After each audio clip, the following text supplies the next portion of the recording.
Animation is cinema. Animation is not a genre. And animation is ready to be taken to the next step. We are all ready for it. Those are the words of someone much smarter than me, Guillermo del Toro. Animation has been a medium that for many years has been relegated to kids' flicks, at least here in the United States, but it's a medium with so much boundless potential and such a high ceiling for success. I love animation because it's a true amalgamation between film and visual art. It has the capabilities of reaching surrealism at a level far greater than that of a live-action picture. Its only limit is your imagination, and that's just not something you can say about every facet of art. I've only seen a few movies this year that are worthy of a nomination, but the top of these films are far better than anything you would see in a different given year in animation. I have high hopes for this medium in the future, and I really believe that it has a chance of breaching through considering the way my generation approaches the medium. With that being said, here are the nominees, given to you in alphabetical order, of course. Flow, produced by Jin Sibilotis, Matisse Kaiser, Ron Giants, Gregory Zalkman. Flow is an ingenious integration of such a small-feeling story into such an epic film. Its characters are beautifully realized, with distinct personalities that keep you engaged throughout. Its writing is great at looking at the complexity of life and the finality of death at your doorstep. It's wonderfully animated and beautifully shot. Not to mention all of the characters are animals. Animals that think like animals. Animals that talk like animals. It doesn't feel like a decision designed for children, it feels like a decision rooted in showing the world in its natural element. I could not possibly recommend this movie enough if I tried. Look Back, produced by Kazuto Matsumura. This is a film that changed the way I look at Tatsuki Fujimoto, the author of Chainsaw Man, because it's such a genuine story that's not covered in sarcasm or meta-analysis. It's an emotionally raw story, and clearly a personal one that you can tell was handled with expert care.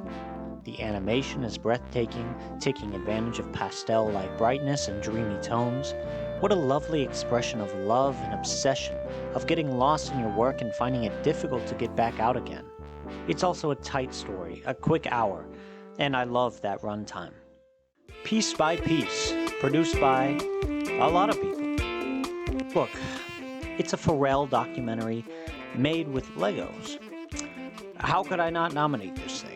It was whimsical and offered a new look at the documentary medium that I felt kept me engaged and described situations in a new light. The animation gave the whole story a psychedelic twist, and it allowed the filmmakers to use their imaginations to give the most exciting visual interpretation of the material that they could.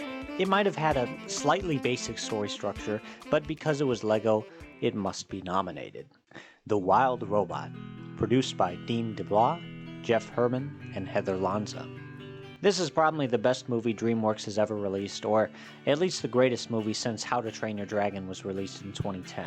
It was a meditative adaptation of Parenthood with wonderful characters and a beautiful atmosphere. It proves that movies for kids are able to be emotionally complicated, well-crafted with a good story, just like any other film. I thought the relationship between the family was incredibly well done, and the animation was drop-your-jaw caliber. It was still a relatively simple interpretation, but as far as kids' movies go, this is everything I could have asked for.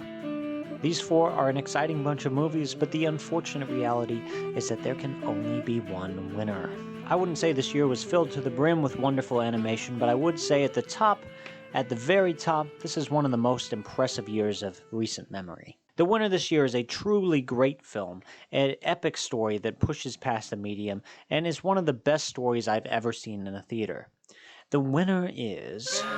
Da-da-da!